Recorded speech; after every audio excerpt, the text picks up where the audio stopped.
අස්ගිරි විහාර පාර්ශවයේ ගෞරවනීය අනුනායක ස්වාමින් වහන්සේ වන අපගේ කල්යාණ මිත්‍ර පින්වත් දාරම්පනාවේ ආනන්ද ස්වාමින් වහන්සේට මාගේ පාද නමස්කාරය වේවා ස්වාමීනි අවසරයි. ඒ වගේම වැඩම අවදාළ අනෙකුත් සියලුම නායක ස්වාමින් වහන්සේලාගෙන් අවසරයි ඔබ වහන්සේලාට මගේ වන්දනාව වේවා. වැඩ සිටින මහා සංඝරත්නයන් අවසරයි ඔබ වහන්සේලාටත් මාගේ වැඳුම වේවා. සම්භාවනීය අමුත්තන් අපගේ දිසාපතිතුමා ඇතුළු සියලු සම්භාවනීය අමුත්තන්ගෙන් අවසරයි. ආදරණීය හිතවතුනි,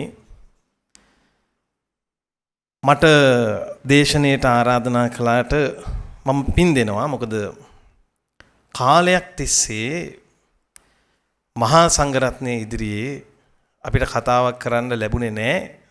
අවසාන කතාව විදිහට මට මතකයි මම බත්තේකම පිරිවෙනේ ස්වාමීන් වහන්සේලා ඉදිරියේ කතාවක් කළා. ඒ කාලේ සහ මේ කාලේ ටිකක් වෙනස්. ඒ නිසා පොඩ්ඩක් අලුත් කාරණා ටිකක් කියන්න තියෙනවා, ජනගත කරන්න තියෙනවා. ඒකට මේ ලැබුණ අවස්ථාව මම බොහොම අගය කරනවා. බොහොම ස්තුතියි, බොහොම පිං. තවත් කරුණක් තියෙනවා. මේ දැන් තමයි මම උන්වහන්සේගේ රුව දුටුවේ. උන්වහන්සේ මේ තැනට සම්ප්‍රාප්ත වෙන වෙලේ මම මලියදේවේ ශිෂ්‍යෙක් විදිහට ඉන්න කාලේ මට නෙතට හුරු නෙතට ප්‍රිය දසුණක් තිබුණා. ඒ අතිවර සලකුණ මේ මොහොතේ වැඩම කළා. ඔබ වහන්සේටත් මගේ වැඳුම වේවා. කාලෙකින් දැක්කේ. දැන් මම නිතර විශ්වාස කරන කරුණක් තමයි, මගේ කතාව මම බොහොම සැහැල්ලුවෙන් කරගෙන යනවා. මම සාමාන්‍යයෙන් කතා ගෙදරින් පිළියෙල කරගෙන එන කෙනෙක් නෙවෙයි. ඒ නිසා මගේ හිතට එන අදහස් මම කියනවා. ඔබ වහන්සේලා ඒක අහගෙන ඉඳී ඔබ වහන්සේලාට යමක් ගන්න තිබුණොත් ගන්න. ගිහියෙක් භික්ෂුන් වහන්සේලාට කරන අනුශාසනාවක් නොවේයි මේක. ගිහියෙක් රටට දෙන පණිවිඩයක් කියලා ඔබ වහන්සේලා හිතන්නේ. ඒ තුල යමක් තිබුණොත් ගන්න. මම තරී විශ්වාස කරනවා ඉතිහාසයේ නැවත නැවත ලියවෙන බව. යලි යලිත් ඉතිහාසයේ සිදුවේ කියන මතය මම මගේ හිතේ තියාගෙන විශේෂ හේතුකුත් තියෙනවා.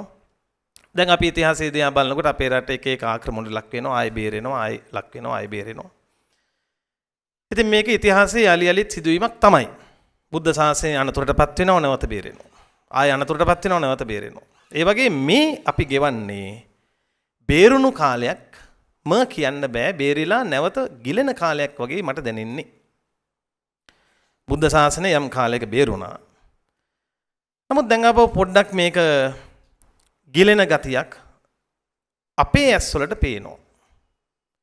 ඒ ගිලෙන ශාසනයට පණ දෙන්න කහ සිවුර ඒ කාලෙදම සූදානම්ව හිටියා. දැන් අදටත් ඉන්නවා.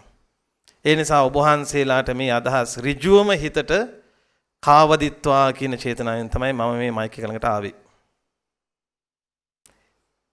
ඊළඟ සුදුස්සාට සුදුසු දේ ලැබෙනවා. ඒකත් මේ ලෝකෙ සිද්ධ වෙනවා සාමාන්‍යයෙන්. සමහර අයට නම් වැටෙන්නේ දයෝපගතව. දැන් මේ රටේ කලින් හිටපු මැතිවරණ කොමසාරිස්වරයෙක් හිටියා. එතුමගේ නම චන්දා දාස. දයෝපගතව නම වැටෙනවා. පටක රෝපණය සම්බන්ධ, පටක රෝපණය කියන්නේ මේ ඉක්මනට පැල ලබා ගන්න පුළුවන් ක්‍රමයක් නේ. පටක රෝපණය සම්බන්ධව අපේ රටේ හිටපු මහාචාර්යවරිය තමයි මහාචාර්ය ශනිකා. කොහෙන් හිතලා දානවද මන්ද?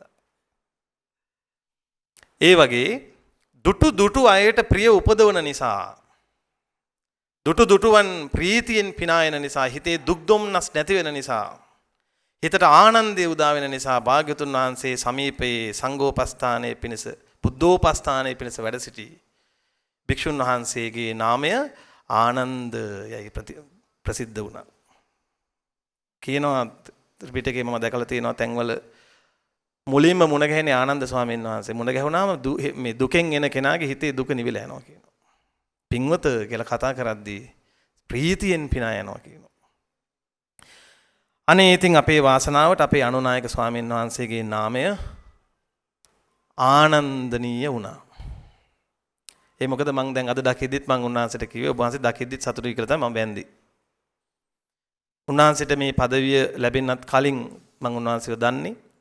ඒ කාලේ හිටපු ස්වාමින් වහන්සේම තමයි අද ඉන්නේ.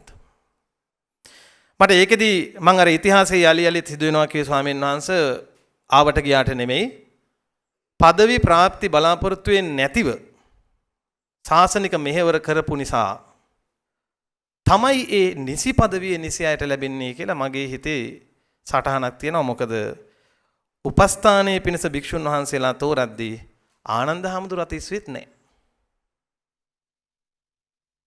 ඒ කියන්නේ পদවිය බලාපොරොත්තු වෙන්නේ නෙවෙයි. නමුත් සුදුස්සාට බුද්ධ නේත්‍රයෙන් ඒ තනතුර ලැබුණා.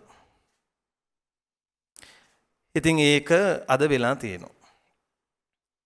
එකල ආනන්ද මහරහතන් වහන්සේ රහත් වෙන්න කලින් ආනන්ද ස්වාමීන් වහන්සේ භාග්‍යතුන් වහන්සේට බොහෝ ගෞරවයෙන් පුද සත්කාර කරමින් උපස්ථානය කරමින් වැඩ ඉඳලා 84000ක් ධර්මස්කන්ධය දරාගත්තා. ඒ 84000ක් ධර්මස්කන්ධය දරාගත්ත නිසා ධර්ම භාණ්ඩාගාරික තනතුර ලැබුණා. පළමු ධර්ම සංගායනාවේ ආනන්ද මහරහතන් වහන්සේට විශේෂ තැනක් ලැබුණා. බලන්න ඉතිහාසයේ යලි යලිත් සිදුවෙන විදිය ඒ 84000ක් ධර්මස්කන්ධය ස්පර්ශ කරපු දන්ත ධාතුන් වහන්සේට උපස්ථානයේ පිණිස නැවතත් ආනන්ද නමින් භික්ෂුන් වහන්සේ නමක්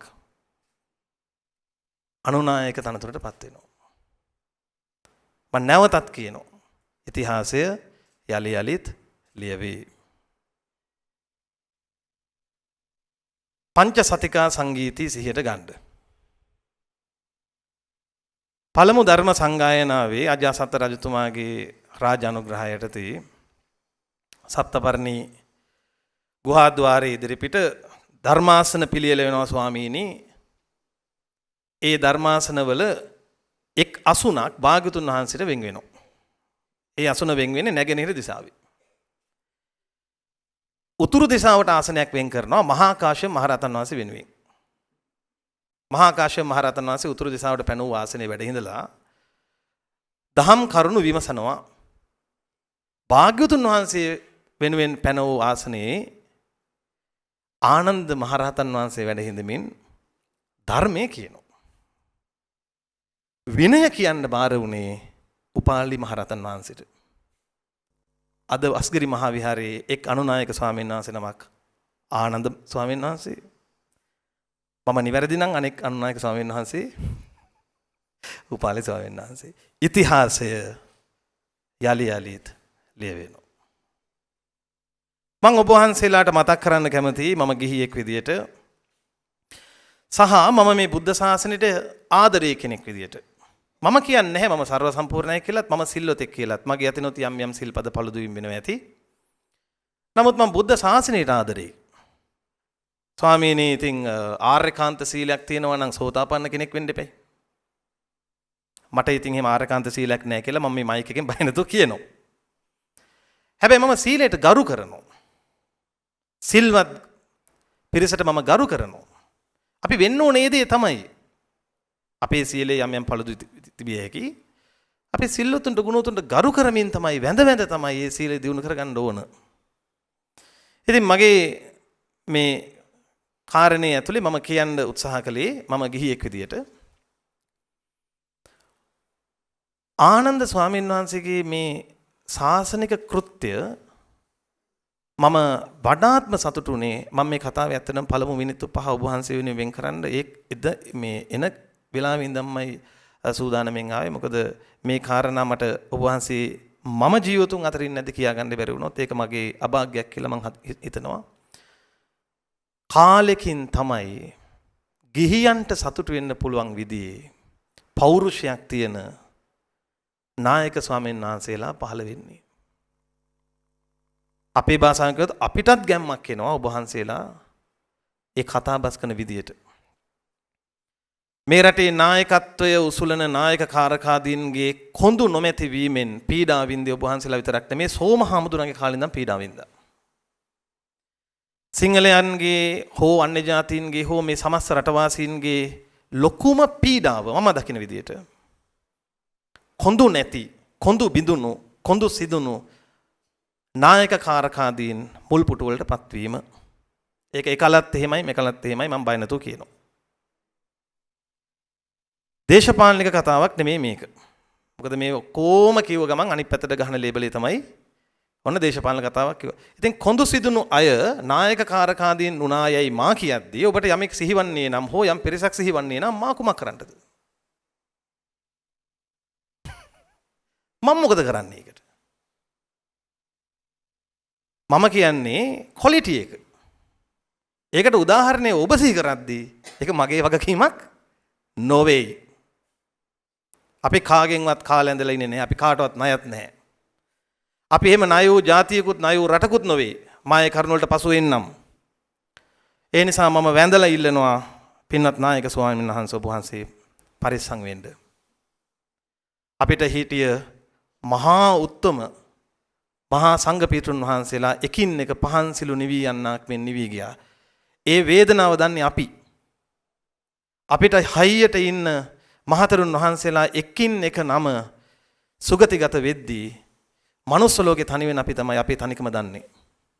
ඒ නිසා ඔබ වහන්සේට වැඳ නමස්කාර කරලා කියනවා කෑමෙන් බීමෙන් පවා පරිසං වෙන්න. මේක එහෙම හොඳ කාලයක් නෙවෙයි. ඔන්න මම ආනන්ද ස්වාමීන් වහන්සේගෙන් අවසර ඉල්ලනවා මගේ ඉතිරි කතා ටිකට යන්න. ඔන්න මගේ හිත සැහැල්ලුයි දැන් මට සතුටුයි දැන් මගේ ජීවිතුන් අතර මම ඉන්නේ නැද්දි ඔබ වහන්සේට යම් ඒ කියන්න ඕන ටික කියලා තමයි මම අද බහැලා යන්නේ. දැන් මම හැරෙන්නේ වන්දනීය මහා සංඝරත්නයේ දිහාවට. පොඩි හාමුදුරනේ අපි මෙහෙම කියමුකෝ. ධර්මාශෝක රජතුමා බණ ඇහුවේ මුලින්. ධර්මාශෝක රජතුමාට බුද්ධ ශාසනය ගැන මූලික පැහැදීමෙන්ද හේතු වෙච්ච සාමණේර භික්ෂුන් වහන්සේ නමක් හිටියා. උන්වහන්සේ වයස අවුරුදු 7දී පැවිදි කරද්දී ඒ මොහොතේ තමයි රහත් උනේ. දැන් නීත්‍යානුකූලව පැවිදි කිරීම ගැන අර්බුද තියෙනවා. එතකොට එතනිනුත් ඔබ වහන්සේලාගේ පරපුර තමයි සීමා සහිත වෙන්නේ. දැන් මම කියන්නේ අද තියෙන අර්බුදේ ඉස්සෙල්ලා. අර්බුදේ දන්නේ නැතුව අපිට අනිත් කරුණට යන්න බෑනේ. මගේ විශ්වාසය තමයි රටක සංඝ පීතෘන් වහන්සේලාට පහර පිට පහර වදිද්දී රිදෙන්න ඕන නායකයින්ටයි. සංඝයා වහන්සේලා ලාභ සත්කාර කීර්ති ප්‍රශංසා හමුවේවත් නිന്ദා අපහාස හමුවේවත් කම්පා වෙන හිතක් හදාගන්නේ නැතුව ඉන්න පාරේනේ ඉන්නේ. ඔබ වහන්සේලාට මේ ඉන්න දායකයෝ සිව්පසෙන් සංග්‍රහ කරන්නේ නැත්නම් ඔබ වහන්සේලා වනගත වෙලා හරි ඔබ වහන්සේලාගේ ශාසනික කෘත්‍ය කරගෙන යයි. බැරිම වුණොත් දාන වේල නැති වෙලා ඇඟ දුර්වල වෙලා ඔබ වහන්සේලා අපවත් වෙයි. හැබැයි සිවුරු දරාගෙන හිටිය පිනෙන් ඔබ වහන්සේලාට යම් යහපතක් තේ පරලෝ. අන් අයට ධර්මයේ දායාද කළ පිනෙන් ඔබ වහන්සේලාට යහපතක් වෙයි. ඒ වගේද මේ කාම ලෝකේ පිඟි පිඟි ගන්ධස්සාරේ ගහන ගෙහියන්ට වෙන දේ. ඒ අයට කාගේද සරණ? ඒ අයට කවුද ඉන්නේ? කවුද පාංශුකුලයක් හරි දෙන්නේ ඉන්න කාලේ පිනක් කරගන්න නැතිව නිසානේ පාංශුකුලයක් දෙන්න වෙලා තියෙන්නේ. ඉන්න කාලේ පිනක් කරගන්න අපහසු නිසා ඒ හැමෝටමත් පොඩි ඉන්ෂුරන්ස් එකක් වගේ හදලා දෙනවා පාංශුකුලේ. ඒක තමයි ඇත්ත. ඉන්න කාලේ පින් කරගත් උදවිය ඒ කාලේ බණ පොත්වල තියෙනවා කුලප්පු වුණ වැස්සියෝ ඇවිල්ලා එනලත් සුගතිය ගිහින් තියෙනවා. පාංශුකුල දෙන්න කවුරුත් හිටියේ නෑ මහකැලි. ඒ නිසා දැන් තියෙන ඉන්ෂුරන්ස් එකත් නැති කරගන්න තමයි මේ හදන්නේ. ඒ නිසා මම නම් කියන්නේ ඔබ වහන්සේලා කම්පා වෙන්න එපා. කම්පා වෙන්න ඕන ගිහියොයි. එතකොට දැන් මම නැවත කියනවා. මහා සංඝරත්නයේ පීඩා විදිද්දි යම් ගමක යම් නියම් ගමක යම් පලාතක වේවා යම් කඳු මුදුනක වේවා කොහේ හෝ මහා සංඝයා වැඩ ඉන්නවා නම් උන්වහන්සේලා දන් නොලබයි නම් සිව්පසේ නොලබයි නම් මේ ගමේ හෝ ඒ ප්‍රදේශයේ ගිහියන් නිന്ദා ලැබිය යුතුයි.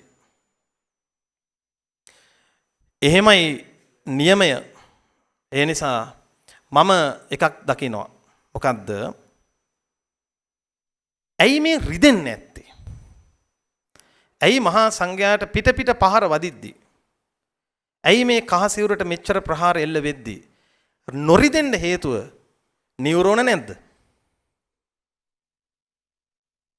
නෑ, නියුරෝන නෙමෙයි. නැත්තේ මොකද්ද? නැත්තේ පැහැදීම. බුද්ධ ශාසනය ගැන පැහැදීම නෑ. බුද්ධ ශාසනය ගැන පැහැදීම නැති කල නාම මාත්‍රිකව බෞද්ධයි. නාම මාත්‍රිකව බෞද්ධ වූ කල ඔබ වහන්සේලා සංඝයා වෙනුවෙන් පැහැදීමක් කොහොමද ඉල්ලන්නේ? කොහොමද එන්නේ? නිරයක් ගැන බයක් නැති කෙනෙක්ට, සුගතියක් ගැන පැහැදීමක් නැති කෙනෙක්ට බුද්ධ ශාසනයේ වටිනාකම කොහොමද තේරෙන්නේ? ඒ නිසා මම ඉල්ලා සිටිනවා මේ අපේ රටේ එදා මෙදා තුර මම මේ කියන්නේ පක්ෂ විපක්ෂ ඕන කෙනෙක් වේවා, ගමක මරණාධාර සමිතියක සභාපති කෙනෙක් හෝ වේවා, ඒ වගේ අපේ මේ සෙන්පතිතුමා වගේ යම් හමුදාවක නායකයෙක් වේවා, නායකත්වයේ උසලන සියල්ලන්ට පොදු එක ගුණයක් තිබිය යුතුයි. ඒ තමයි මේ රටේ ජීවන හුස්ම හදන සුසුම්නාව වගේ වැඩ කරන මහා සංඝයා පීඩා නොලබා සුවසේ වැසිය යුතුයි කියන කරුණ හිතේ තිබිය යුතුයි. ඒක නැති වෙන තැනදී මම කල්පනා කරන්නේ මේ වඩිග රජාට මේක තිබ්බනේ. කරුමේ කියන්නේ වඩිග රජාට මේක තිබ්බනේ. වඩිග රජතුමාට මේක තිබුණ නිසා උන්වහන්සේ තැන් වල හිටු මහා සංඝරත්නයාට සුවසේ වාසය කරන්න ආරාම ඉදි කරානේ. මේ බෞද්ධ කියන පිරිසට මේක නැත්තේ. මේක ස්වාමීනි මේක සුළුපටු කර්මයක් නෙමෙයි. මේක අපි සාමූහිකව කොහේ හෝ ගෙවපු කර්මයක විපාකයේ විය හැකියි. ඔවැනි කර්මයක විපාක වලගම්බ රජතුමත් ගෙව්වා. රාජ පදවි අතහැරලා අවුරුදු 13ක් 14ක් කැලේ ඉන්න උනා. පස්සේ භික්ෂුන් වහන්සේලා බොහෝ කොට දුකසේ වාසය කළා. කොහොම හරි යන්තම් ආපහු ත්‍රිපිටකේ ග්‍රන්ථාරූඪ කළා. ඒ අනතුරෙන් බේරුණා. මම අසලා තිබෙනවා මේ මහා වංශය මට මතක හැටියට. ලක්දිව බුදුසසුන බාර වුණේ සග්දෙවිඳුටයි කියා. අපි ළඟ එක මත තියෙන්න පුළුවන්. නමුත් සග්දෙවිඳුට බුද්ධ ශාසනය බාර දුන්නා කියා මා අසා තිබෙනවා. මේ අර්බුදයේදී සග්දෙවිඳු මුණ ගැසුණු මහරහතන් වහන්සේලාට සග්දෙවිඳු දුන්න අවවාදය තමයි ස්වාමීනි මේකට ජනතාවගේ කර්මයක් දායක වෙලා තියෙනවා. ඒ නිසා මේකට දෙවිවරුන්ට අත දාන්න බෑ කිව්වා. ඔබ වහන්සේලාගේ ජීවිත බේරගන්න කිව්වා මේ කාලේ ඉවර වෙනකන්.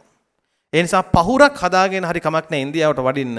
මම ඔබ වහන්සේලා සුවසේ ඉන්දියාවට ගොඩ කරලා දෙන්න එක පොරොන්දු වෙන්නම් කිව්වා. ඊට තමයි වැඩි පිරිසක් මේ ඉතුරු උනේ. මණ්ඩලාරාමේ ඉතුරු වුණා පිරිසක්. මණ්ඩලාරාමය කියන්නේ වර්තමාන වට්ටාරාමයට. එතකොට මෙවන් වූ ශාසනික ඉතිහාසයක් පහු කරගෙන අපි ඇවිල්ලා අපි වලේ වැටිලා ආයේ ගොඩ වෙලා තුවාල වෙලා රිදීලා අපි තරම් තලුණු જાතියක් ඉන්නවද කියලා කල්පනා කරලා බලන්න. පුදුමයි කියන්නේ ඊතරම් තලුම් තුවාල තිබෙදී අපි තාම උලෝසගෙන ඉන්නවා. මේ ගැහිල්ල වෙන જાතියකට ගැහුවා නම් මේ වෙනකොට වැටිලා. අපිට මේ ශක්තිය දෙන්නේ කවුද? අපිට මේ ශක්තිය දෙන්නේ භාග්‍යවතුන් වහන්සේමයි. අපිට මේ ශක්තිය දෙන්නේ මහා සංඝරත්නයමයි. අපිට මේ ශක්තිය දෙන්නේ ඒ තුනුරුවනම තමයි. ඒ නිසා ඒ තුනුරුවන රැකගත්තේ නැත්නම් මේ ශක්තිය අපෙන් ගිලිනවා. අපි පාරම්බබා හිටියට හරියන්නේ නැහැ සිංහලයා මෙහෙමයි සිංහලයා මෙහෙමයි කියලා. ඒ පාරම් බෑම මට නම් දැන් අප්පිරියයි. මට අප්පිරියයි මේක. ඔබ වහන්සේලා බලන්න බහුතර සිංහලෝ ප්‍රදේශවල තියෙන අර්බුද. ඒ අර්බුදත් එක්ක අපි සිංහලයි කියන ලැජ්ජ මට්ටමකට අපි ඇවිල්ලා තියෙනවා. එතකොට මේ සිංහලයා කොහොමද පෝෂණය වුනේ? සිංහලයා පෝෂණය වුනේ ධර්මයෙන්. දැන් අද සාහිත්‍ය උත්සවයේනේ. මට කියන්න ඔබ වහන්සේලා ඕනම රටක ලෝක සාහිත්‍ය ගන්න දැන් මම ජීව විද්‍යා ගුරුවරයෙක් වුණාට ස්වාමීන් වහන්සේ මම ඔය ඉන්න ගමන් ගොඩාක් කියවන කෙනෙක්. කියවන්නේ නැත්නම් ඉතින් ඇත්තටම මේවා මේ නිකන් බයෝ සිලබස් එකකින් විතරක් නතර වෙනවා. ඊට පස්සේ ඉතින් ඔබ වහන්සේලාට අපිව දේශනාවකට ගෙන්නන්න කාරණයක් නැහෙනේ. ඇත්ත කතාව. මෙතෙන්ට බයෝ ඉගෙන ගන්න ආවේ නැහෙනේ. මට බයෝ වලුත් මේවා කියන්න පුළුවන්. නමුත් මම මේ දෙක මිශ්‍ර කරලා කියන්නේ මම මේ කරුණු ටිකක් දන්නවා. මේ මොකද මේ හොයලා බලන්න වෙනවා. මොකද අපි ජීවත් වෙනකොට අපි ළඟට එන්නේ කවුද? අපි ළඟ ඉන්නේ කවුද කියලා දන්නේ නැත්තම් අපි මහා අනතුරක ඉන්නේ. ඒ නිසා මේ රටට හේතු වෙන අය, මේ රටින් යන අය, මේ රටේ ඉන්න අය කරන දේවල්, කියන දේවල්, කරපු දේවල් අපි දන්නේ නැත්නම් අපිටම යනතුර. ඒකනේ හිමීට ඉතිහාසය අතුගාලා දාන්න හදන්නේ. එතකොට වැඩේ ෂේප්නේ. දැන් ඕනම කෙනෙක් මොන වගේද කියලා දැනගන්න පුළුවන් දිසාපතිතුමා එයාගේ ෆෝන් එකේ හිස්ටරිය බැලුවොත්. හරිද? එළියේ පොත්තයි ඇතුලේ පොත්තයි බැලියකේ. ඒ කෙනාට තමන්ගේ තියෙන කැත වහගෙන තියෙන හොඳම දේ හිස්ටරි එක ඩිලීට් කරන එක. දැන් මේ කරන්න හදන්නේ ඒකනේ. දැන් මම පුද්ගලිකව කල්පනා කරලා තියෙනවා. මම නැවත නැවතත් කියනවා මම පුද්ගලිකව කල්පනා කරලා තියෙනවා. ඇයි මේ භික්ෂුන් වහන්සේලාට මෙතරම් පහර කණ්ඩ සලස්සලා නිහඬව ඉන්නේ? කොහොමද මේක කරන්නේ? මට හිතා ගන්න බෑ. ඔන්න ආනන්ද ස්වාමීන් වහන්සේට බාර වෙන අනාගතේ බාර වෙන එක කෘත්‍යයක් මම කියන්නේ ඔබ වහන්සේට පරිස්සමින් වැඩ ඉන්න කිව්වේ. මොකද මේන් ස්විච් ඕෆ් කරාම ඕන දෙයක් කළ හැකියි ගෙදර. ඒ නිසා ඔබ වහන්සේලා තම තමන් වහන්සේලාගේ ජීවිත ගැන අවධානයෙන් ඉන්න. මොකද දැන් මේ ක්‍රියාත්මක වෙන යටි කුමන්ත්‍රණ එතරම් සොඳුරු වේවා නෙවෙයි. ඒ කියන්නේ මේවට මේ තනි නායකෙක් දැන් ජනාධිපතිතුමා වගේ කියන්න ඕනවත් එහෙම එකක් නෙමෙයි මම මේ කියන්නේ. මම මේ කියන්නේ එහෙමව නෙමෙයි. සමහරට එතුමලා දන්නෙත් නැතුව ඇති. නමුත් භික්ෂුන් වහන්සේලා දන්නවා. ඔබ වහන්සේලා නෙමෙයිද මේ කුමන්ත්‍රණ මුලින්ම එලි කරන්නේ? දැන් මම මෑතක ආනන්ද ස්වාමීන් වහන්සේගේ දේශනාවක් ඇහුවා මේ නිවුස් හරහා. ඔබ වහන්සේලා මේක හොඳට දන්නවා. ඒ වුණාට අපි එළිය හදලා තියෙන මතය මොකද්ද? භික්ෂුන් වහන්සේලා ගෝත්‍රිකයි. අප්ඩේට් නැහැ. කවුද මේවා හදන්නේ? මේවා හදන්නේ ෆේක් මිනිස්සු. දැන් දිසාපතිතුමා අපට කියන්නකෝ නීත්‍යානුකූලව මේ රටේ ඩෙන්ටිටියක් නැතුව මිනිස්සෙකුට ජීවත් වෙන්න පුළුවන්ද? බෑ. නීති විරෝධීනේ. ඩෙන්ටිටියක් නැති මිනිස්සෙක් හොරෙක්. පොලිසියට ඕනලක අත්අඩංගුවට ගන්න පුළුවන්. ඒ නිසා සාමාන්‍යයෙන් දැන් කොළඹ පැත්තේ නම් අපේ ආමඳුරනේ හැන්දෑවේ 11න් 12න් පස්සේ නිකම් පාරේ ඉන්නවනම් ඩෙන්ටිටි නැති මිනිස්සෙක් ඇත්තම මිනිහෙක්. මිනිහාගේ ඩෙන්ටිටි ගෙදර දාලා ඇවිල්ලා. හැබැයි ඒක කියලා ඔප්පු කරගන්න බැරි වුණොත් කෙලින්ම ගෙනිහින් දාන කූඩුවට. ඩෙන්ටිටි එකක් නැති මිනිස්සු එච්චරට භයානකයි. දැන් අපේ ස්වාමීන් වහන්සේ කල්පනා කරන්න දැන් ඩෙන්ටිටි එකක් නැති මිනිස්සු මේ සමාජේ ඉන්නවා කියලා හිතන්න. ඒතකොට මේ සමාජය අනාරක්ෂිතයි. හඳුනා ගැනීමක් නැහැ, අනන්‍යතාවයක් නැහැ. ඒතකොට මේ සමාජයේම නියෝජනයක් තමයි දැන් සමාජයට අපි සොසයිටි කියනවනේ. සොසයිටි එක ෆිසිකලි ඉන්ඩිවිජුවල්ස් ලාගෙන් තමයි හැදිලා තියෙන්නේ. තනි මනුස්සයෙක්ගෙන් තමයි හැදිලා තියෙන්නේ. මේක ඉන්ටර්නෙට් වර්ෂන් එක තමයි ස්වාමීන් වහන්සේ සෝෂල් මීඩියා කියන්නේ. ඔබ වහන්සේලා මම මේ කියන කාරණාව කොහොම පුළුල්ල දකින්නේ නැත්නම් අපිට ලොකු වලක වැටෙන්න වෙනවා ඉස්සරහට. දැන් මේ සොසයිටි එකේ අන්තර්ජාල නියෝජනය තමයි සෝෂල් මීඩියා කියන්නේ. දැන් සොසයිටි එකේ ඉන්න බැරි නම් ඩෙන්ටිටියක් නැති මිනිස්සෙක්ට සෝෂල් මීඩියා වලින් කොහොමද ඒක තියන්නේ? අපි කොහොමද මේ ෆේක් account හදන එකට ඉඩ දෙන්නේ? Facebook එකේ ෆේක් account හදනවා. ෆේක් account කියන්නේ අපි හැමදෙරෝනේ පුද්ගලයෙක් නෑ. දැන් මට ඕන නම් Facebook එකේ මට කියලා මගේ නමින් හෝ වෙන නමින් බොරු account 50ක විතර හදාගන්න පුළුවන්. එතකොට මං විදිහට සුද්ධවන්තයා විදිහට අන්තර්ජාලයේ ඉන්නවා. අර account 49ෙම හොර වැඩ බොරු වැඩ ඔක්කොම කළ හැකි. ඒ නිදහස මේ වෙනකොට අපේ රටට දීලා තියෙනවා. දැන් මේ අන්තර්ජාලයේ මේ උන්මත්තකයෝ වගේ හැසිරෙන්නේ බහුතරයක් ෆේක්. ඔබ වහන්සේලා හොයන්න. මොකද ඕනම මිනිස්සෙගේ ඇඟේ ඉන්න පුළුවන් හොඳ මිනිහෙකුයි තිරිසනෙකුයි. ඔය තිරිසනාව ස්වාමීන් වහන්සේ තමන්ගේ ස්වරූපයෙන් එළියට දාන්න මෙයාට බෑ. ඕනම කෙනෙක්ගේ තිරිසනා එළියට දාන්නේ හැංගිලා. දැන් අපි හිතමු ඔන්න ස්වාමි පුරුෂයෙක් ඉන්නවා. එළියට දෙයියා. මිනිස්සුන්ට හොඳට කතා කරනවා, හොඳට ආදරෙන් ඉන්නවා. එළියට දෙයියා ගෙදරට යකා. පොඩ්ඩ බැරි වෙන්න බෑ, හොස්සනගේ මැස්ස යන්න බෑ, ගෑනු කෙනාට ගහගෙන බත් මුට්ටි පොළවේ ගහගෙන තමයි ජීවත් වෙන්නේ. දැන් බලන්න තිරිසනා හිටි එළියේ නෙමෙයිනේ. තිරිසනා හිටියේ ගෙදර බිත්ති වලින් ආරක්ෂාවල ඇතුලේ. ඒතර ඕනම පුද්ගලයෙක්ගේ තිරිසනා එළියට පනින්නේ ආවරණේ උණ තැන. දැන් ස්වාමීනි අර ෆේක් account වලින් තමන්ගේ තිරසනාගෙන් වැඩ ගන්න පුළුවන් නේ. පේන්නේ නෑනේ. අම්මු කුණු හරපෙන් එළි වෙනකම් බනිනවා. ඔබ වහන්සේලා ගිහිල්ලා භික්ෂුන් වහන්සේලාට බනින account ගිහිල්ලා බලන්න. Original fake. එහෙම තමයි අපිට දැන් කියන්න වෙන්නේ. ඒ කියන්නේ හොඳටම fake. ඉතින් මෙහෙම කොහොමද ස්වාමීනි අපි මේ වගේ රටක මේ වගේ අවබුද්ධිය තියෙන මිනිස්සු සමහර ඉන්න රටක මේ දැන් අපේ රටේ මිනිස්සුන්ගේ හැටි අපි දන්නවනේ. ඊර්ෂ්‍යාවෙන් පෙඟිලා කුහකකමෙන් පෙඟිලා පෙත් සංගහගෙන හදි හුනියම් කරගෙන හුනියම් අලු වියගෙන මේකේ මේ ඉන්න IQ level එක අඩු මිනිස්සු තව fake account උත් හදාගත්තාම මේ රට ඉස්සරහට යයිද? ඒක නිකන් හරියට අපේ හැමදෙරෝනේ දුවන අස්සයට අංගාව වගේ වැඩක් නේ. අස්සෙක්ට අං නැති හින්දා හොඳයි. හැබැයි අං ආවොත් මු දුවදු අනින්න ගන්නවනේ. දැන් ඒකටම හරියන්න ඇවිල්ලා තිනවා AI. දැන් ඔබ වහන්සේලාගේ රූපෙම පාවිච්චි කරලා ඔබ වහන්සේ නොකියුව දෙයක් මේ කිව්වා වගේම වීඩියෝ හදලා එළියට දාන ඒ නිදහසත් ලැබිලා තියෙනවා කිසිම නියාමනයකින් තොරව. ඒ කියන්නේ සරලව ගෙදර ඉන්න පොඩි ළමයෙකුට මන්න පිහියක් දීලා තියෙනවා අම්මත් නෑ ළඟ තාත්තත් නෑ. ඒ වගේ වැඩක්. ඉතින් මට මේ උත්සවයේදී විශේෂයෙන් ඔබ වහන්සේලාගේ අපිට යතිවරයන් වහන්සේලා අවශ්‍ය වෙන්නේ මේ තැන්වල.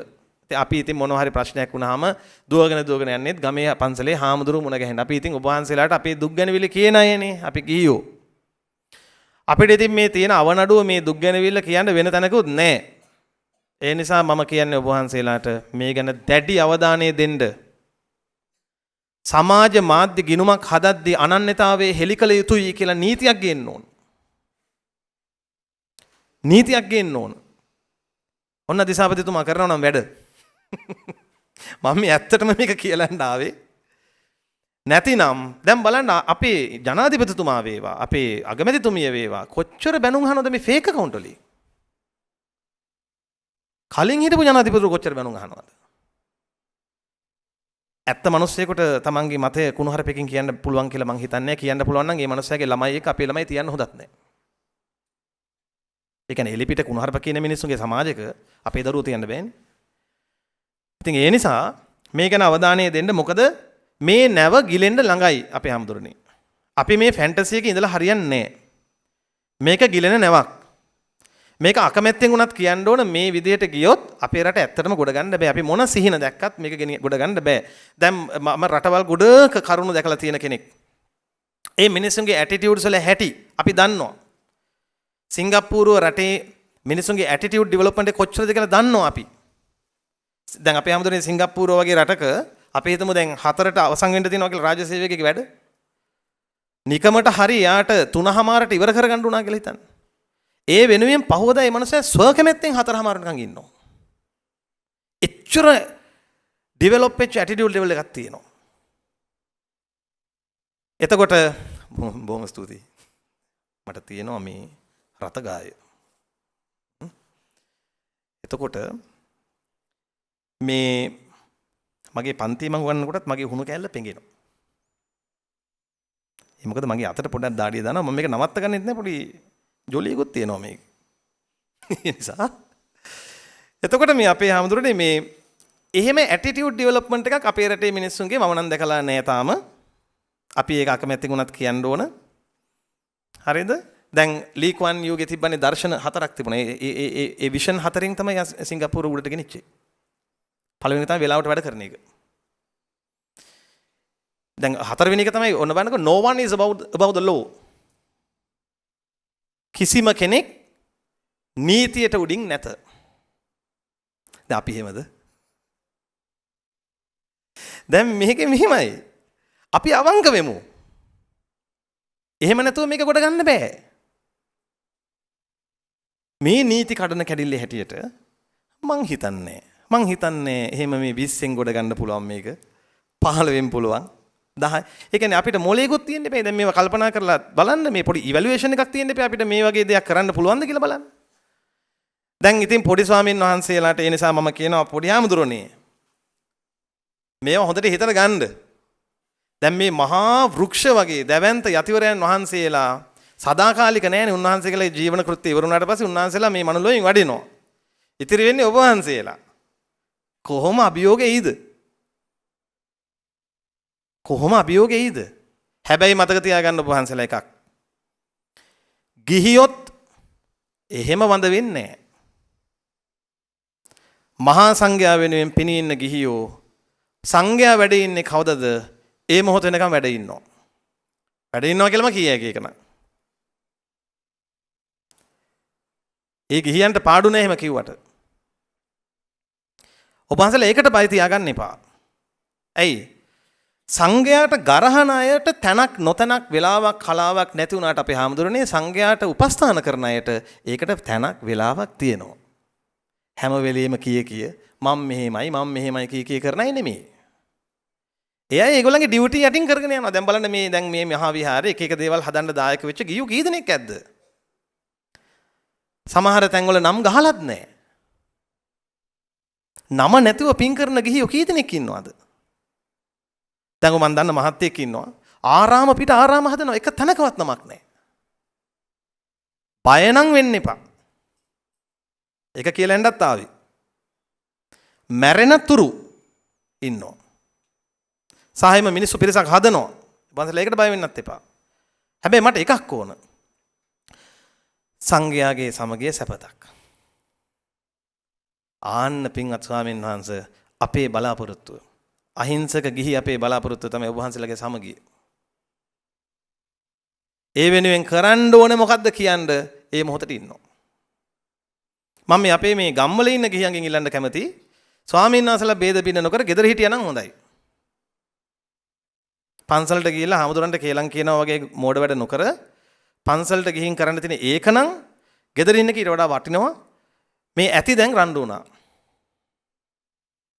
භික්ෂුන් වහන්සේලාට වෙන්න තියෙන අනතුර තමයි මෝඩ ගිහියෝ ඇසුරු කරන එක. ඔබ වහන්සේලාට වෙන්න තියෙන ලොකුම අනතුර හොඳ මෝඩ ගිහියෝ ඇසුරු කරන එක. හොඳ කියලා කියන්නේ පන්සලට එන හින්දායි. මෝඩ කියන්නේ කේලම් කියන හින්දා. මේ සිංහල ජාතිය වෙනසුනේම ඔබ වහන්සේලා කල්පනා කරන කේලම් කීමෙන් නෙමෙයිද කියලා? දිනා ගන්න තිබුණු නිදහස් සටන් කීයක් නැති වෙලා ගියාද? දවීර පුරන් අපුලාය හැදෙයිද? හැදුනත් ඉන්න දෙනවද? අන්න එහෙම ආරක්ෂිත කාලයක් අපි හදලා අපි මේ මනුස්ස ලෝකෙට ණය නැතුව සුගතියට වඩිමු පොඩි හාමුදුරනේ. ඔබ වහන්සේලා ඒ නිසා මේ අරහත් දජය දිහා මේ ගෞරවයෙන් බලන්න. පැවිදි වීමේ අර්ථය මෙනෙහි කරන්න. මට පැවිදි වෙන්න යන්න විදියක් නැහැ. මම කාම ලෝකේ බැඳීම් කීපයක හිර වෙලා ඉනවා. ඒ නිසා මම ඔබ වහන්සේලා ඉන්න ඉසව්ව දිහා සිහි කර දොහොත් මුදුන් තියලා වඳිනවා. ඔය කහ සිවුර එච්චරට බරයි. පන්සලක පැත්ත පළාත යන්නේ නැති ගිහියෝ තමයි අද භික්ෂුන් වහන්සේලාගේ විනය ගැන කතා කරන්නේ. පන්සල් සීමාවට නොයන ගිහියෝ තමයි භික්ෂුන් වහන්සේලාගේ විනය ගැන කතා කරන්නේ.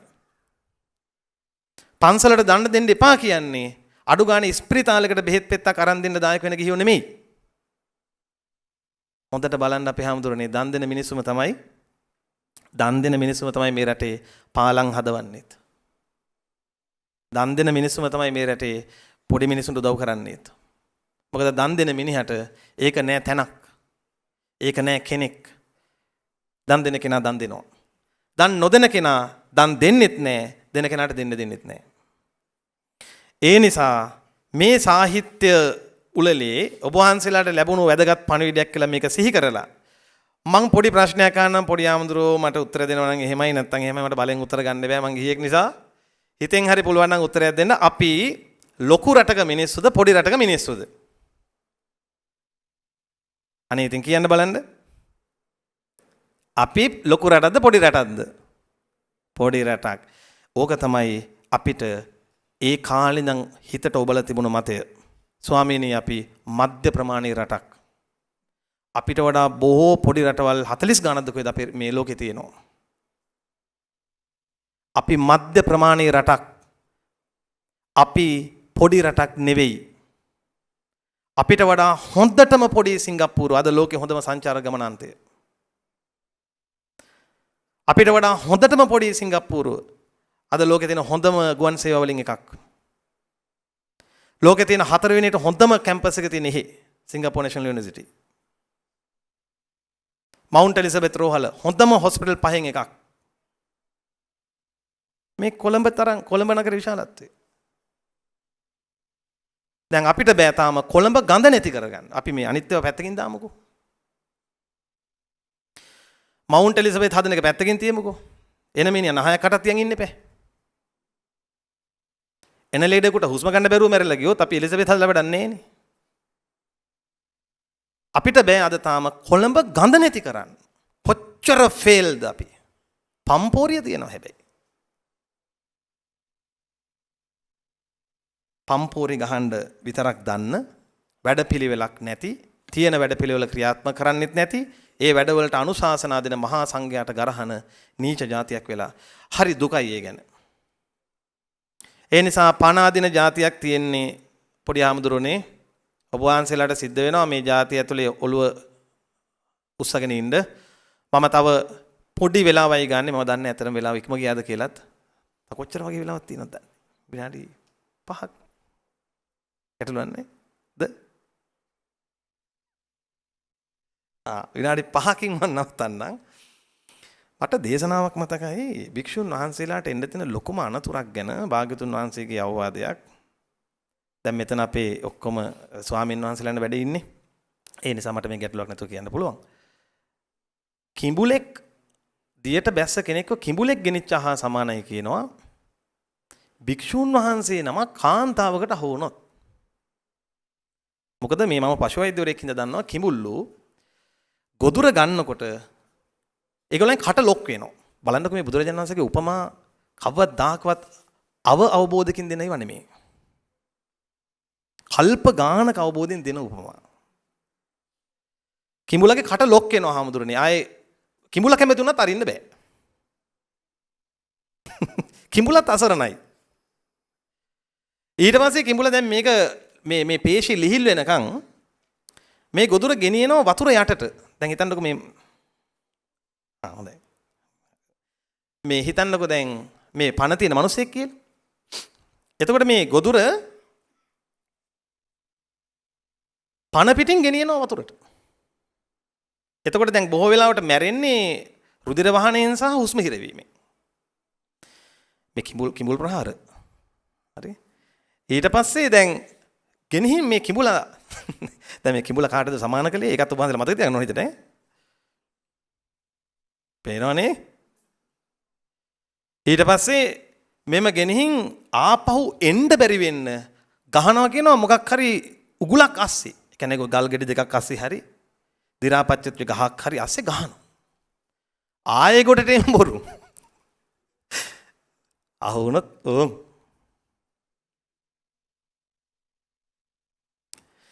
දැන් මේක මම මේ මෙහෙම හරි කිව්වේ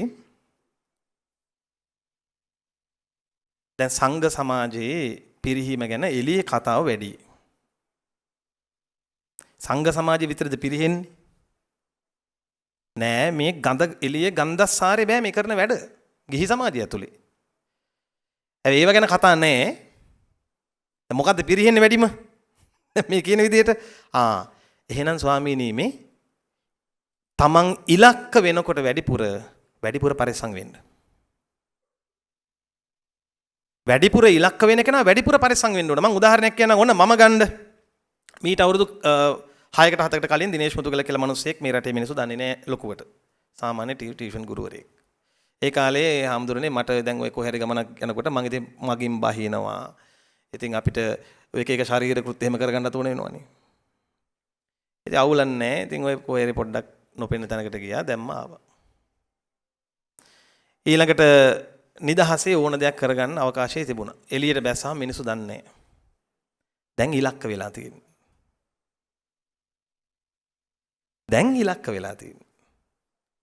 ඉලක්ක වූ තැනදී මොකද කරන්න ඕන? නායකත්ව ගුණයක් තිබ්බොත්. දැන් ඔබ වහන්සේලා දන්නවනේ නේද?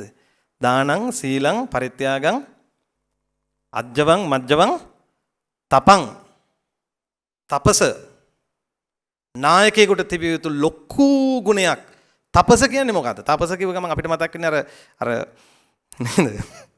අර ඇටමාලේ ගනින වයසට ගිය වයෝ වෘද්ධ ඒක නෙමෙයි තපස කියන්නේ. ඒ තාපසේ උනේ. තපස කියන්නේ නොගැලපෙන දේ නොකිරීමයි. විෂමචර්යාවේ නොයෙදීමයි. දැන් අපි හිතමු ඔන්න අපේ රටේ ජනාධිපතිතුමා හිතමු. දැන් අපේ රටේ ජනාධිපතිතුමා මේ ගමනක් යනකොට එතුමට හිතෙනවා ඉතින් එතුමත් සාමාන්‍ය මිනිසෙක්නේ. එතුමට දැන් අපේ රටේ දැන් මේ ජනාධිපතිතුමාට මොකුත් කියනව නෙමෙයි. දැන් අපි හිතමු ජනාධිපතිතුමා මෙහෙම යනකොට ජනාධිපතිතුමාට හිතෙනවා බැහැලා මම සින්දුවක් දාගෙන නටන්න ඕන. ලොජිකලි වැරදිද? වැරදි නෑ. තර්කයට ගලපලා බැලුවොත් වැරදි නෑ. සාමාන්‍ය මිනිස්සෙක් ගැටලුවක් නෑ. ඒකට නිදහස තියෙනවා. හැබැයි අපි ජනාධිපතිතුමාගෙන් එහෙම දෙයක් බලාපොරොත්තු වෙනවද? අන්න තපස. මම දැකලා තියෙනවා මීට කලින් ජනාධිපතිවරු ෆේල් වෙච්ච තැන්. දූරයෙන් පහ වෙනකන් ගැහුවා වට. දැක්කද? යමක් බුදුරජාණන් වහන්සේ බුදුමින් වදාළද ඒ නොකිරීම ආපස්සට එනවා. මේ රටේ රාජ්‍ය නායකයෝ හම්බෙන ගානේ ඔබ වහන්සේලා දසරාජ ධර්ම උගන්වන්න. ඒවන් නැතිකමයි නායකත්වය හිමි වෙන්න හේතුව.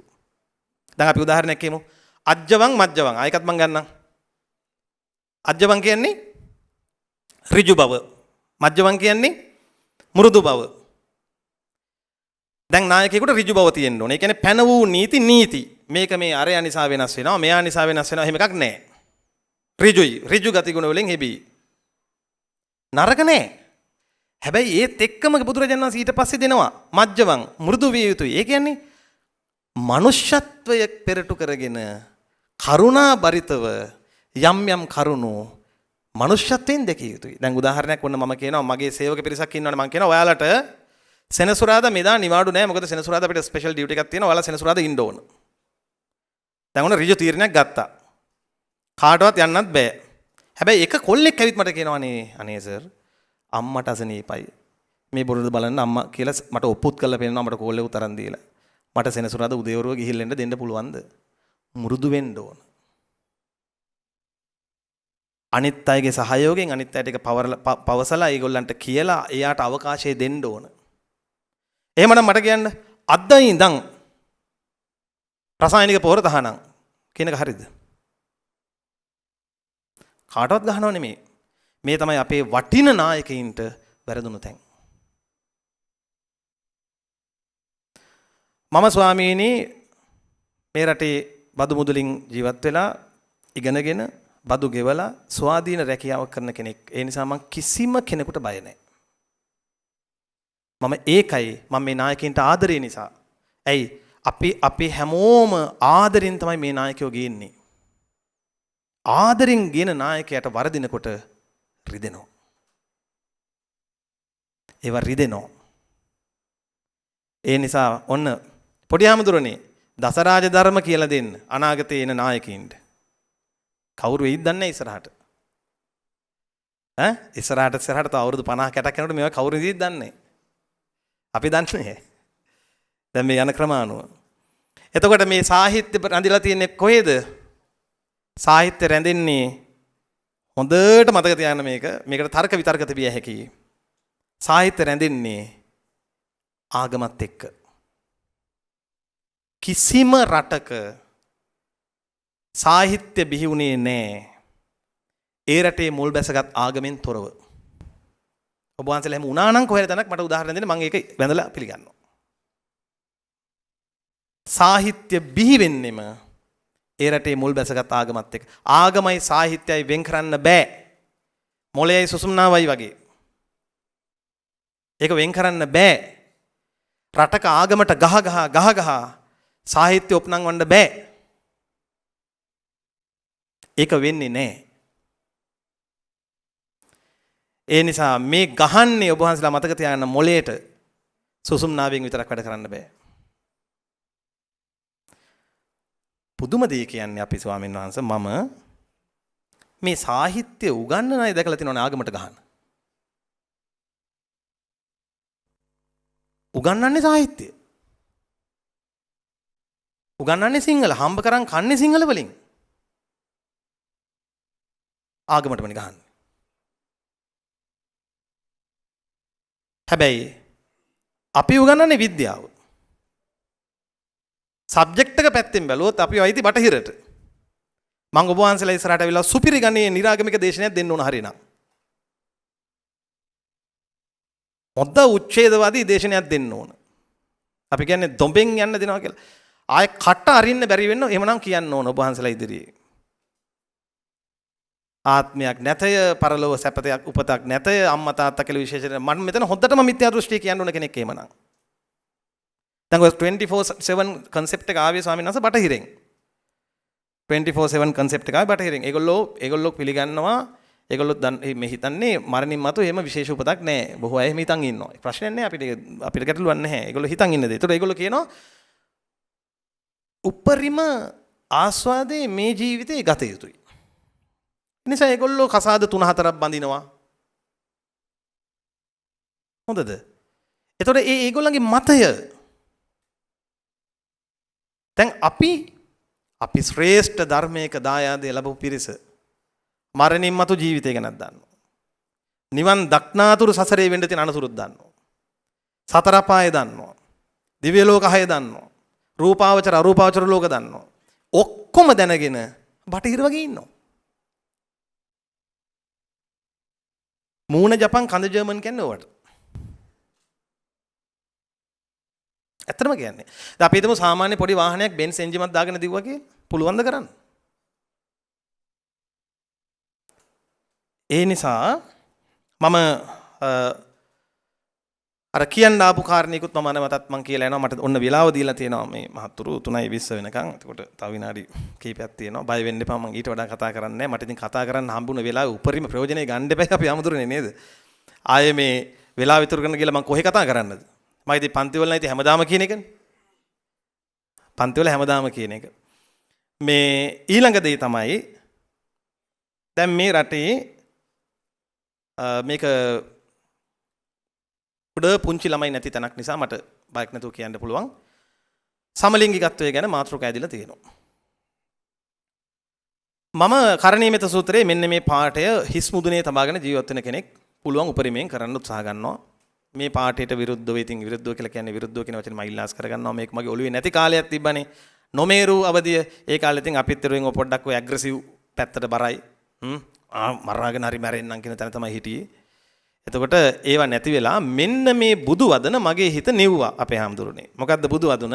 බුදු වදන මාතා යතානියං පුත්තං ආයුසා ඒක පුත්ත මනුරක්කේ. ඒවම්ප සබ්බ භූතේසු මාන සම්භාවේ අපරිමාණ. මාතා යතානියං පුත්තං ආයුසක පුත්ත. ඒ කියන්නේ භාග්‍යතුන් වහන්සේ වදාරනවා හරි මේ සෙනෙහසක් දැනෙනවා කියන්නේ හරි ගෞරවයක් උපදින බුදුරජාණන් වහන්සේ ගැන පුදුම විදිහේ කරුණාවක් උන්වහන්සේ වදාරනවා. එක දරුවෙක් ඉන්න අම්මෙක් විදිහට එක දරුවෙක් ඉන්න අම්මෙක් කොච්චර ඒ ළමයා ගැන කන්සර්න්ද? ඒ ළමයා ගැන එතරම් වූ බැඳීමක් තියෙන මවක් තමන්ගේ එකම දරුවාක් දැස බලන්නාසේ ඒවම්පි සබ්බ භූතේසු. එතකොට අපිට පුළුවන් ද මුස්ලිම් අය හැර කියලා කියන්නේ? අපිට බෑ. අපිට බුදුරජාණන් වහන්සේ අවසරය දීලා නැහැ. අපිට දීලා නැහැ. අපිට අන්‍ය ජාතීන් අන්‍ය පිරිස් කොහොමද වැඩ කරන්න කියන එක අදාළ නැහැ. අපි භාග්‍යතුන් වහන්සේ වදාළ සීමාව ඇතුළේ ඉන්නවා නම් ධම්මෝ හවේ රක්කති ධම්මචාරී. ඉෂ්ට දෙවිවරුවත් අපිට අනතුරු වෙන්න දෙන්නේ නැහැ. දැන් වෙලා තියෙන්නේ මොකද්ද? අපිට ඉෂ්ට දෙවියෙක් නැහැ. ඇයි? ඉෂ්ට දෙවිවරු අපි දිහා බලද්දී අර එළුවන් කෑමෙන් එළියට ගියා වගේ. නන්නත්තර වෙලා ඈත තැන්වල කොහොමද දෙවිවරු කොහොමද උදව් කරන්නේ? ඒ නිසා අපි මෙහෙම හිතමු.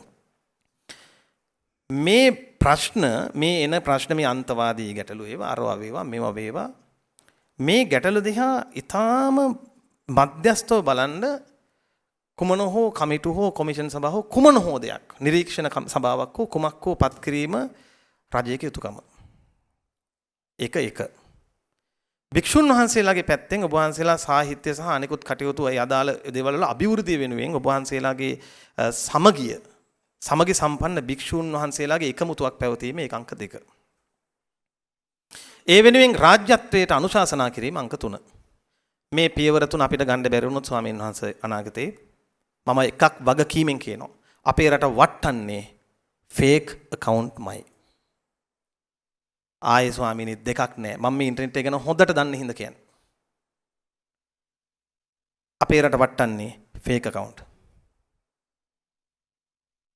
ඒ නිසා දැන් සාහිත්‍ය ඊළඟට රසාස්වාදයේ හැමදේටම අමු ඒ කුණු හරප එකතු වෙලා තියෙනවා. ඔබ වහන්සේලා දැක්කද දන්නේ මම මේ ළඟදිත් දැක්කා එක සින්දුවක් අමු කුණු හරපයක් දාලා තියෙනවා. ප්‍රසිද්ධ කරනවා. ඒවා යනවා මෙහෙම අවකාශය යනවා. දැන් අපි මම දැන් චිත්‍රපටයක් නිෂ්පාදනය කළා. චිත්‍රපටයේ දර්ශනයට කලින් අපි ඒක රැඟුම් පාලක මණ්ඩලයකට පෙන්වන්න ඕන. පෙන්ලා අවසරය ගන්න ඕන. පරිදි වචන තියෙනවද මොනවද කියලා.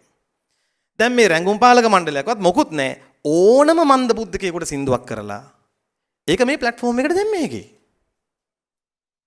ඒකටම හරියන මන්ද බුද්ධික කෙල්ලෝ කණ්ඩායමක් ඉන්නවා රෙදි කඩාගෙන දඟලනවා TikTok එකේ. දැන් උන්ට නම් අනාගතය ගැන හැඟීමක් නැහැ කියමුකෝ. දැන් තමන්ගේ රෙද්ද ගලවගෙන දඟලද්දී තමන්ගේම දරුවෝ තව අවුරුදු 20කින් විතර අම්මේ මොකද මේ එදා ඔයාලට වෙලා තියෙන්නේ කියලා අහයි. මේ බලන්නකො අම්මේ ඔයාලට මෙහෙම එකක් හම්බුණා මේ බලන්නකො ඇයි ඔයාලට මෙහෙම එකක් උනේ කියලා. ඒ ළමයින්ට ඒ ළමයිගේ යාළුවෝ ඒවයි මචං උඹේ අම්මගේ නියම එකක් හම්බුණා මේක බලපන්. නෑ මම මේ කියන්නේ ඇත්තම ඇත්ත. ඔබ වහන්සේලා කල්පනා කරන්න මේක නෙමෙයිද වෙන්නේ කියලා. මට බය මේ වගේ අවබුද්ධික පිරිසගේ දරුවෝ එනවනේ පාසල් වලට. ඒතකොට ඒ දරුවෝ පොඩි කාලේ ඉඳන් දකින්නේ ස්වාමීන් වහන්සේ මේවා. ඒ දරුවන් අතරට කොහොමද යවන්නේ ඔයගොල්ලන්ගේ දරුවෝ?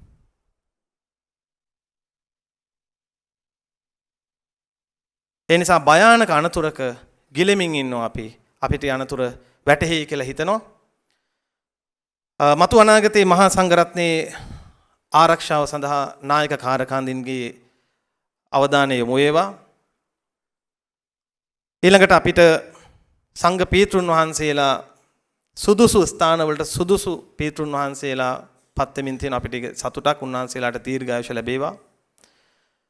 පොඩි හාමුදුරන් වහන්සේලාට යන්න කලින් එකක් කියලා යන්නම් පුළුවන් නම් ඔළුවේ තියාගන්නවද? ඔව්. මම ඉතින් ආදරේ වහන්සේලාට ඒකයි මම යන්න කලින් කියන්නේ ඒක. මොකද අරහත් දජේ දරාගෙන ඉන්නවා දැකීදී මට හරි සතුටුයි. මේ ෆෝන් එකෙන් පරිස්සම් වෙන්න. ඔබ වහන්සේලාගේ ඇතැම් කරුණු වලට අපිටත් කට උතර නැති වෙනවා. අපිට කට උතර නැති වෙනවා. පින් සිද්ධ වෙයි අපිව නිහඬ කරන්න එපා. අපිත් නැති වුණොත් ඔබ වහන්සේලා තනි වෙනවා. ඒක මතක තියාගන්න. ඇත්තටම ආදරය කරන අය නැති කරගන්න එපා. තේරුණාද? ඒක එහෙම තියාගන්න. ෆෝන් භාවිතය ගැන නායක හාමුදුරන්ගෙන් අහලා උන්වහන්සේලාගේ අවසරය ඇතුව ඒ කරන දෙයක් මම දන්නේ නැහැ. මං භික්ෂුන් වහන්සේලාගේ විනය ඇතුළට බෙන කෙනෙක් නෙවෙයි. ඒ නීති වලට හිස නමන්න. සප්ත අපරිහානීය ධර්ම මතකයිද? පැන වූ නීති වෙනස් කරන්නේ නැහැ. ඊළඟට ඔබ වහන්සේලා ભેද බින්න වෙන්න එපා. සමගියව රැස් වෙලා සමගියව කතා බස් කරලා සමගිය විසිර යන්න ඕන. එහෙම වුණොත් තමයි මේ සමාගමේ මේ පිරිස රැකෙන්නේ. ඉතින් මට අවස්ථාව සලසලා දුන්නු අපේ පින්වත් ස්වාමීන් වහන්සේ ප්‍රදාන සියලුම දෙනාට පිං දෙනවා. විශේෂයෙන් මම ස්තුතිවන්ත වෙනවා මේකත් මට කියන්න ඕනේ. ඉතින් මට කල්යාණ මිත්‍රයෙක් මුණ ගැහෙනවා මේ දලදා මාලිගාවෙන්. ඒ තමයි මයුර බණ්ඩාර. මයුර මට බොහෝ කල්යාණ මිත්‍ර උපකාර කරනවා. ඉතින් මයුරට දීර්ඝායුෂ පතනවා. මම එනකොට මගේ රියදුරු මහත්තුන්ට කිව්වා මේ මයුර මොනවා හරි දෙයකට මට කතා කළොත් ඒ පණිවිඩය නොලහා කියන්න. ඇයි? හොඳ මිතුරු රැක ගන්න ඕන. ඒ නිසා ඔබ වහන්සේලාගේ සංඝ සමාජය ඇතුලේ හොඳ මිතුරු හදන්න. රංකොත් වේර හදලා පූජා කරන වෙලාවේ පරාක්‍රම බාහු රජතුමා මොකක්ද දන්නවද කිව්වේ? ඈ පොඩි ආමඳුරනේ. පරාක්‍රම බාහු රජතුමා කියනවා මට යුද්ධ දිනුවට වඩා සතුටුයි කියනවා සංඝයා සමගි වුණ එකට. ඒ කාලේ රජවරු සංඝ සමාජයේ සතුට මේ සමගිය දැකලා කොච්චර සතුටු වෙලාද? සද්ධාතිස්ස රජතුමා අපේ ආමඳුරනේ කටින පින්කමක් කරනවා. ඒ වස් මාසෙ 3 ඒ මාස 3 එතුමා සිල් ගන්නවා. ඊළඟට තව සමහර රජවරු ඉඳලා තිනවා කටින 30 ගාණක් කරපු 20 ගාණක් කරපු. අද මේ එකෙක්වත් කටිනයක් කරන්නේ නැහැ නේ. මං ඇත්ත කියන්නේ. අපි මේ අනේ මේ අපේ මිනිස්සු කියවට හරියන්නේ නැහැ. මහ පොළොවේ මිනිසා මහ පොළොවෙන් උපන් මිනිසා. ඉතින් මේ පොළොවේම තමයි කටින පින්කම් ටික තියෙන්නේ. කරන්න ඕන. ඒවට රාජ්‍ය අනුග්‍රහය දෙන්න ඕන. එහෙම එපැයි මේ ශාසනය පවත්වාගෙන යන්න. මේ තව විනාඩි 4ක් තියෙනවා. එපා වෙලා ඉතින් මේ මිනිහව නම් ආය අස්ගිරිය පැත්ත බලත්තක ගෙන්න ගන්න හොඳ නැහැ කියලා හිතනවද දන්නේ. අපේ ස්වාමීන් වහන්සේ මේ බුද්ධ ශාසනයට අයිති කොටස් දෙක කියන්න කිව්වොත් බුද්ධ ශාසනය කොටස් දෙකකින් කියන්න කිව්වොත් මොකක්ද? ධර්මයත් විනයත්. ඒකනේ පළමු ධර්ම සංගායනාවේ ආනන්ද මහරහතන් වහන්සේ ධර්මයේ සජ්ජායනා කරලා උපාලි මහරහතන් වහන්සේ විනය සජ්ජායනා කළේ. එතකොට මේ ශාසනයේ ආයුෂ ඔය කරුණු දෙක මත තීරණය වෙනවා. යම් තැනක විනය පිරී ගියොත් එතන බුද්ධ ශාසනයේ නෑ. විනය පිරී යනවා කියන්නේ විනය කඩ නොවී පවත්වා ගැනීම නෙමෙයි. වැරදි කුණින් අල්ලන්න එපා. විනය කඩ වෙනවා. හෙලි කර නිවැරදි විය යුතුයි. ඒකට තමයි විනය කර්ම තියෙන්නේ. දැන් විනය කර්ම කරන්නේ මේ නිරාගමිකයෝ ටිකනේ. දැන් භික්ෂුන් වහන්සේලාගේ විනය කර්ම කරන්නේ අපේ රටේ නිරාගමිකයෝ ටික. පිටරට ඉන්නවා මම දැකලා තියෙනවා ස්වාමීනි ඔය නිරාගමික කියන පිරිස හරිය අහිංසකයි. පිළිගන්නකෝ වහන්සේලා හරියම අහිංසකයි. පල්ලියට යන්නෙත් නැහැ. දානයක් මානයක් දෙන්නෙත් නැහැ. ඔහේ ඉන්නවා පොඩි ෂොට් එකක් දාගන්න හැන්දෑවට. ඔහේ ඉන්නවා කාටවත් කරදරයක් නැහැ. බලන්න එපා මෙහි. අපේ රටේ නිරාගමිකයන් කියන්නේ බෞද්ධ විරෝධියෝ. ඒක මතක තියාගන්න. අපේ රටේ නිරාගමික කියලා පිරිසක් නැහැ. ඉන්නේ බෞද්ධ විරෝධියෝ. දැන් ඒ කාලෙත් හිටියා. දැන් අජිත කේසකම්බල, පූර්ණ කස්සප, පකුද ගච්ඡායන, සංජය බෙල්ලට්ටිපුත්ත ඔය විදිහට හිටියානේ මේ ෂට්ශාස්ත්‍රවරු. ඒ අයගේ තිබ්බා ඔය විෂන් එක සමහර අයගේ. උච්ඡේදවාදයේ තිබ්බා. එතකොට මේ ශාස්ත්‍රවාදය එහෙම ඊළඟට විභජ්‍යවාදය මම කියන්නේ මේ වාද පටලව ගන්න නැතුව දැන් අපේ සමහර ළමයි අපේ පන්ති වල මට චිත්ත වෙනවනේ හැමදෙනේ අපිට අපේ ළමයි වෙනවා සර් ඩයිනෝසරයෝ ගැන ඇයි බුද්ධ දේශනාවල නැත්තේ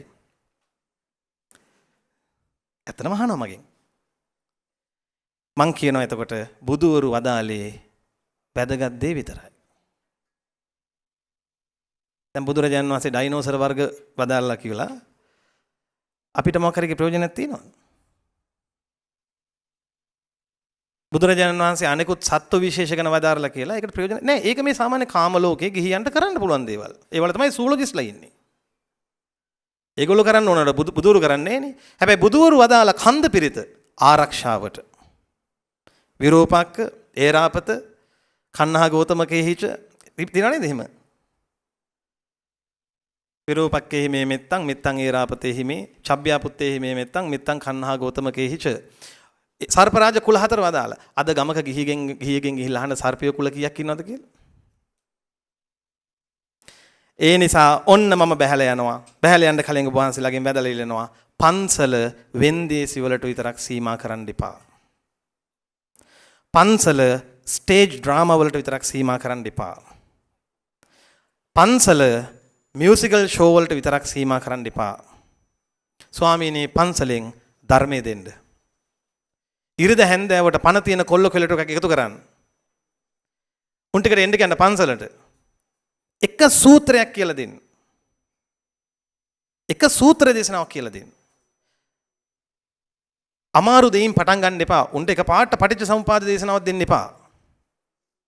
බලෙන් සිල් ගන්නවන්න එපා. ධර්මයේ තියෙනවා බලෙන් සිල් ගත්තොත් කෙට්ටු වෙනවා කියලා. බුදුරජාණන් බුද්ධ දේශනාවක්. බලෙන් ඇදගෙන යන්න එපා. ඌ කෙට්ටු වෙනවා. සිල් ගන්න එන අයට ලකුණු දෙන්න එපා. මෙන්න මේවා අපි කරන වැරදි. මල් වට්ටියට ලකුණු දෙන්න එපා.